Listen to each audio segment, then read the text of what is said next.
Just Faith. Becky, hello. Is it morning? Afternoon for me. Yeah, I good don't know. noon. Good. It's midday-ish. My kid has one of my kids has this good morphternoon. So I'm like, we're gonna go That's why you good can just morph, say good day. Good day. Because it is at least day. How are you? You are sitting. We are now countries apart right? because you have left The the good Atlantic old. Ocean is between Yes. us. We are still on the same continent, but we are now a country apart. I am in USA, where you were until recently, and now you are in Jamaica, where you are from, correct? And Mhm. now you have returned home. For a long stay. I don't know. We Yes, don't know. I've returned, but I've given myself a gap year is the official statement. Because like we give kids say, "Oh, I want a year to figure out and I want a year to do and I want to pause from school." And I'm like, "Yeah, I needed a pause." Yeah. So, I've given Well, myself. we always like to have a we always wanna know what's next, what's next, what's next, which is our conditioning, and so everybody's probably like, "Is this forever? How long? What's the container look like?" We naturally I don't know if it's naturally or if it's conditioned, but we kind of want to know some finality or with some authority of, like, what's happening, and you're saying you're just opening yourself up to possibility and giving yourself a year, but you don't know what'll happen then. Maybe you move, maybe you stay, we'll see. Yeah. I think it's more about setting the conditions for change. Mhm. And like some of the things that certainly would have kept me stuck is, me, three kids, a complex life, lots of stuff. And the idea of moving anywhere, even upstate, was just daunting.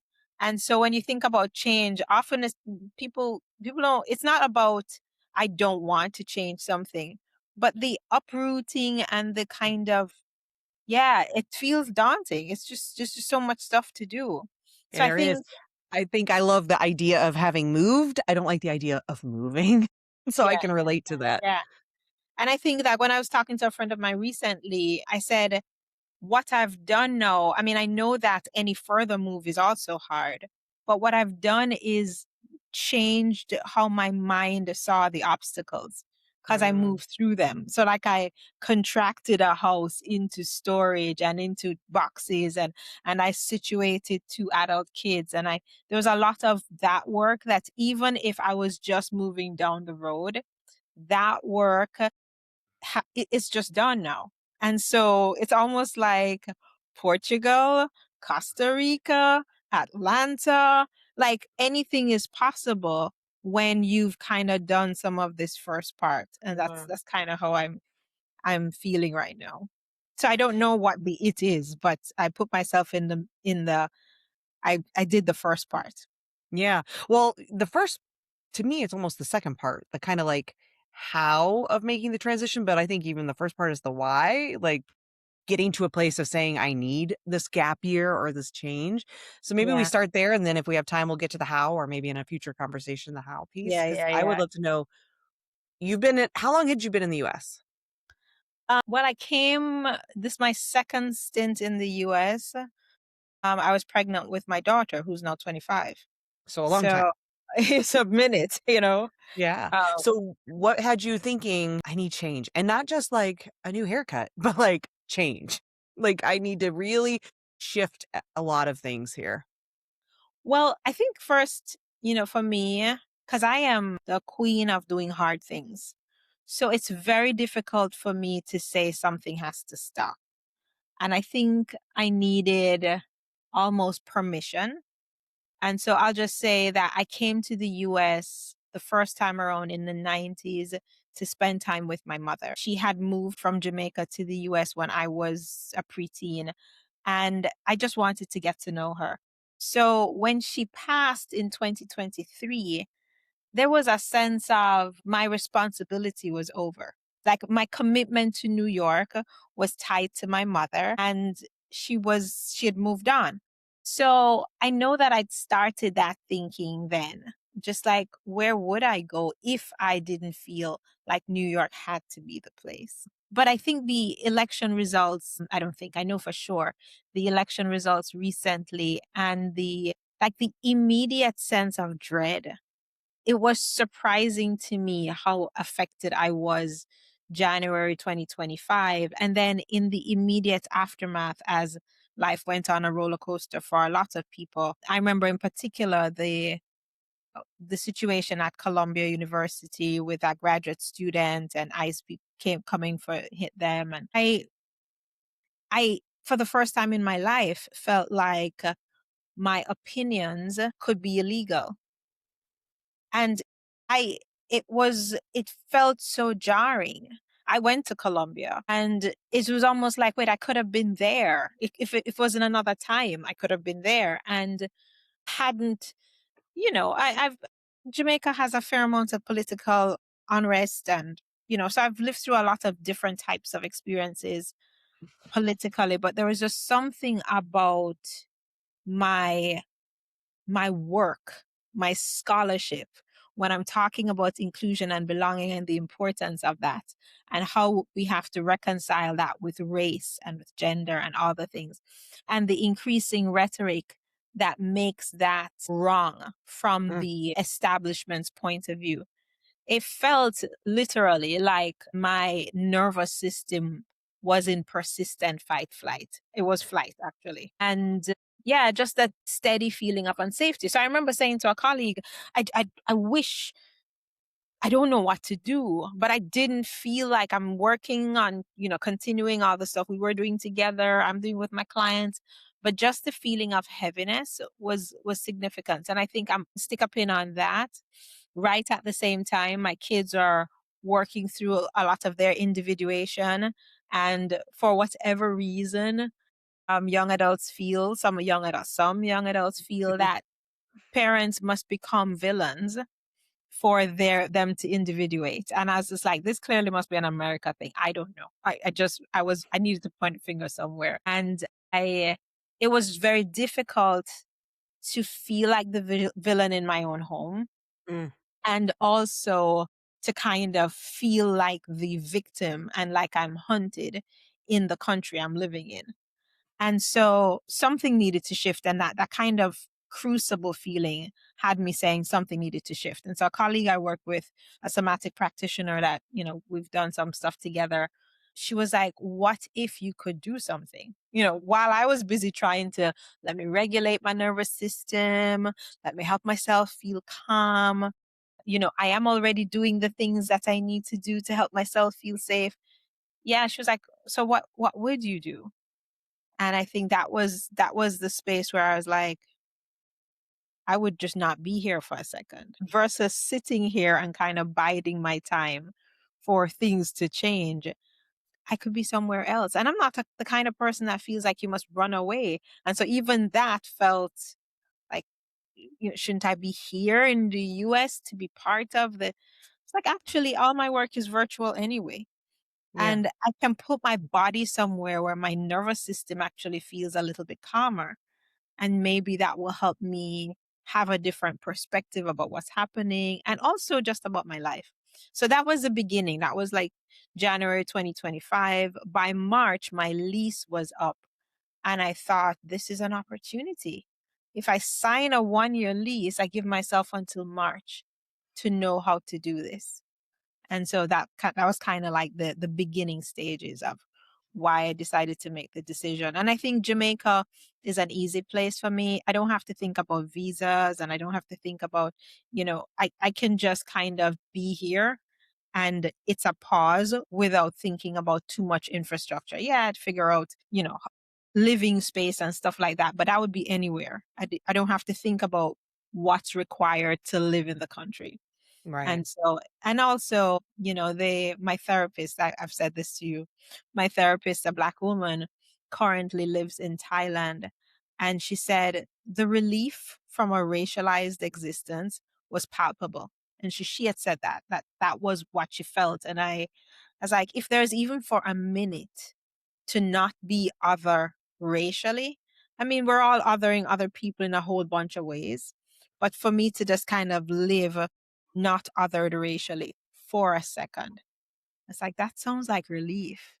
And so that was Well, and you were living, I feel like, in an area that was more, at least inside of the US, pretty diverse, right? Like, so you weren't it wasn't like you were living in an all-white neighborhood in an all-white city in a, red state. You were in a fairly progressive part of the US and in a place where you were likely to probably see people who look like you, if I'm not mistaken. So, even in that, right, I think it says something that you're like, "I need my nervous system needs something very different than this." And I also think it says something that this was coming up for you in 2025 after having lived in the US for 25 years, where the US, it's not as if this stuff's always been here, obviously, right? The US was founded on racism. It was built on racism. It has existed and continues to thrive on racism. Racism is US history. So it's not like this is new, but there's something that was feeling more acute for you. And I just really think that says something. If it had gotten to the place of feeling that acute for you, even while living again in a blue state and a pretty diverse area, and having already made it through 25 years of this, like, I don't know, that just to me, that really says something. I'm not sure what it says, but it says something like, wow, it must have been, maybe it's the accumulation of 25 years of it and it just reached a breaking point. I don't know. I think I think some of it, a lot of it is about me and my own willingness to, yeah, become a more integrated version of myself. Mm, And, maybe in the first 10, 15 years, I was primarily focused on mothering my children so there's a way that when I think was it, how old is this kid? He was born in 2004. So I think maybe it was when all the George Floyd stuff mm, started to that stuff came up, I became the parent of African American, of Black kids. Like before, I was the parent of Black kids, but I was primarily the immigrant mother trying to figure life out. But when kids got to teen years and I became the parent of Black kids, especially Black male bodied humans, then the risk kind of ratcheted up and I started to speak up.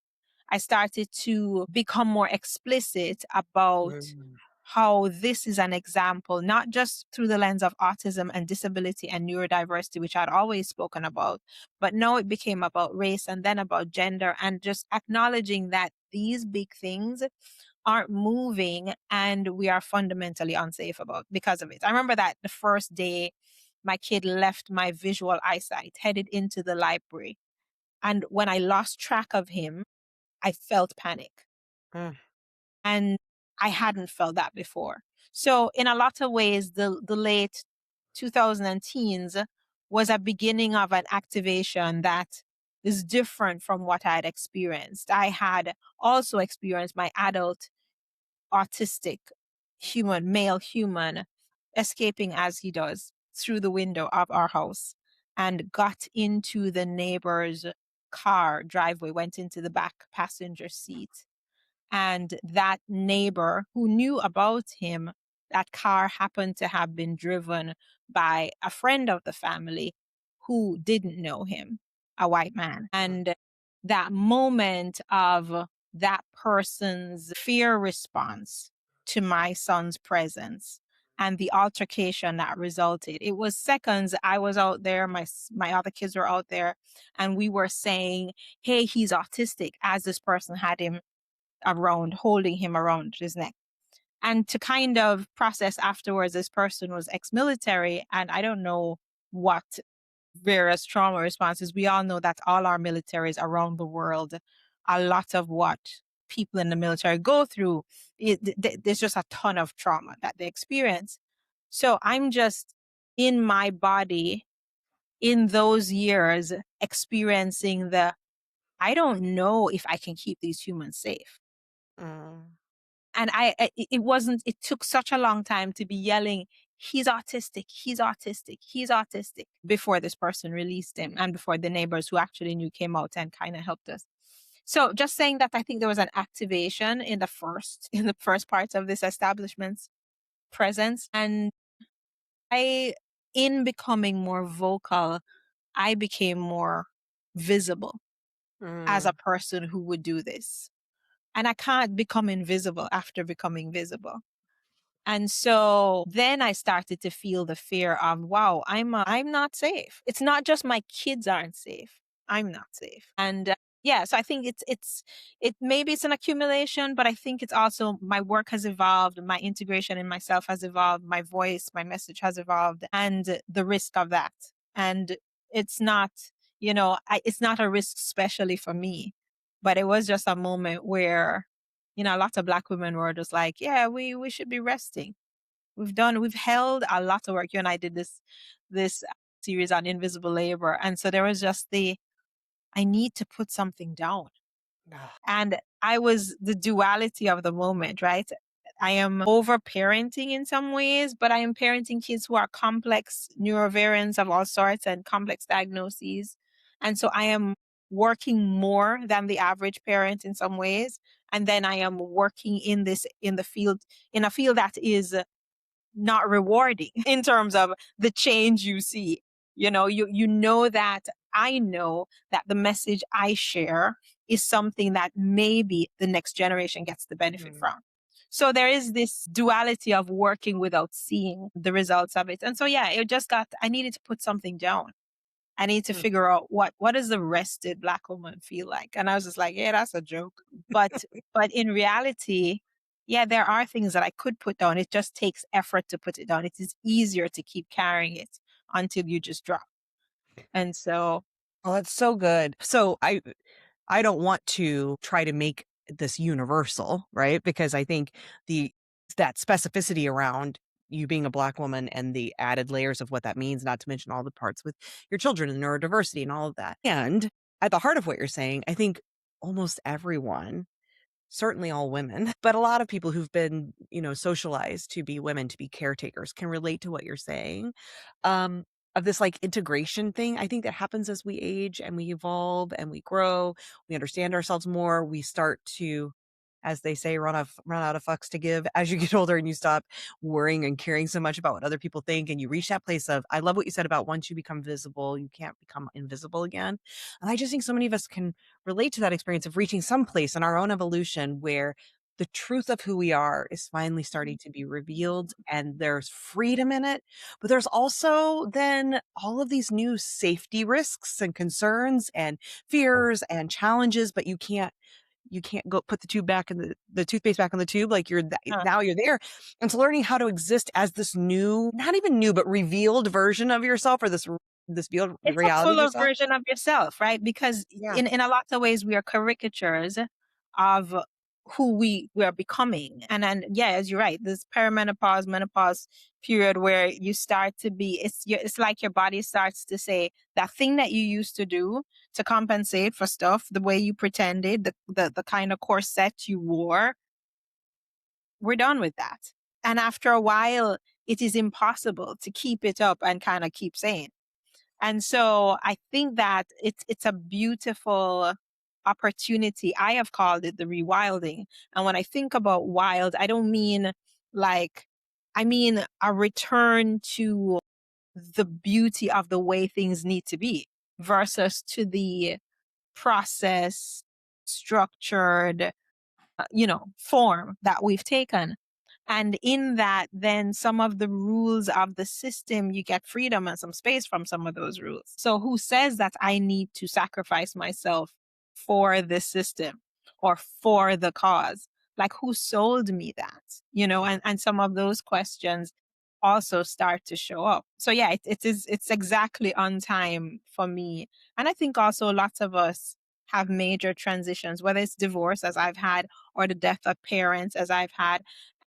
You have these major things happening at the same time. And Children leaving home perhaps yeah, or yeah. and each thing kind of also has the opportunity for grief, but for movement. It creates some space. And one of our good friend of mine said to me, death always creates space. And so I do, right now I'm here and I'm experiencing some of my mother's furniture and some of her dishes and some of her glassware and stuff like that. And so there's a full circle using her stuff, which is my stuff, and feeling that her death opened up some space for Mhm. me to have a different choice. Just like her life, her living did that too, right? So I'm seeing it as a full circle. And as I stepped into myself more fully, this is an opportunity that I had the courage to take. But I also put this in the context, we work with organizations and leaders. And like you're saying, this is not a novel experience. I mean, my story is my story, but whether a person is needing to change something about how they work, we meet lots of people who are like, I can't run my business like I used to run my business, but I don't know how to run business.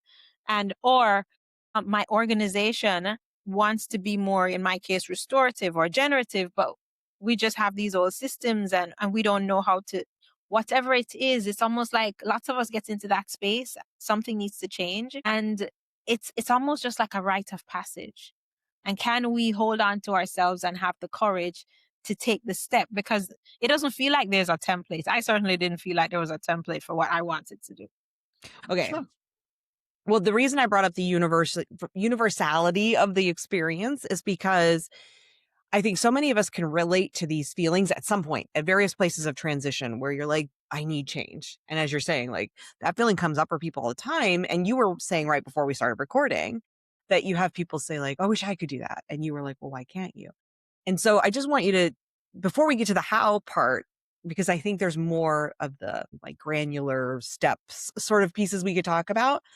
But you keep talking about courage. Is that the difference? Is that what's different between you and the people who are saying, I wish I could do that, but? Or like, what is it that you say to people when they're like, I wish I could move, but I got, this and that and all these other reasons why it can't happen. But you can feel them ache, whether it's moving or something else, but they're aching for this change and yet somehow holding themselves back from it. Yeah, I think it's tied to what you said at the beginning of this conversation somewhere. Hopefully, it's in the recording. Our need to have the map out clear. Like, we want it inked out. We want to know exactly what's going to happen when. It's like we want, when you go to college and you say, I'm signing up for this 4-year degree program. They say semester 1, semester 2, assignments are due here. And like, we've structured life in those ways as if that's real. And I think it's all, for all of us, we need the ability to live in the messy in between because most of life is the messy in between. Like, you arrive at this moment whenever you do, and immediately it's dissolving and you are on your way somewhere else. So for me, the difference is I, I celebrate my identity as a process person. The in between is the thing that I love. And the most important thing for me is to understand the why. And then if I understand the why, I can take a step. And for me, every step then gives me the lay of the land for the next step. And it's not that I don't want the certainty. Like, I really would love something to be, but I've lived long enough also to know that whatever I imagine that certainty to be, the moment I've taken one step, the landscape changes. If you've ever been a gamer, you say, oh, this is what's gonna happen. You take a step. The whole thing just changes. And then how do we? So what I do think for a lot of us is that if we could relax and allow the unknown to just be there, but know that what is absolutely true is that this moment we're in, if we keep doing what we're doing, we're going to keep having what we have. And so something must shift. What I must not do is keep doing this. Yeah. And then if you have a direction, part of my own reflection in shifting locations and stuff has been, where do I direct my eyes? I may not have a map, but bodies go where eyes go. And so what am I looking at? And for me, it was about simple. I wanted to simplify how I was living my life. So Yeah. what does simplify mean? It meant downsizing. It meant fewer responsibilities. It meant maybe even financially smaller household budgets.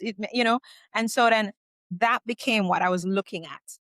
And then the how emerged as I step got into motion. Yeah. Well, next time we can talk more about that how, because I think because we like the give me the 10 steps and I need to the process figured out and I need to know what I'm doing over the next 6 years of my life, whatever. I think people think that that's the place to start, the how. Like I need to have those 10 steps. I think this part of the conversation, the why, is the truth of where people need to start. So I think it's really important that you shared that.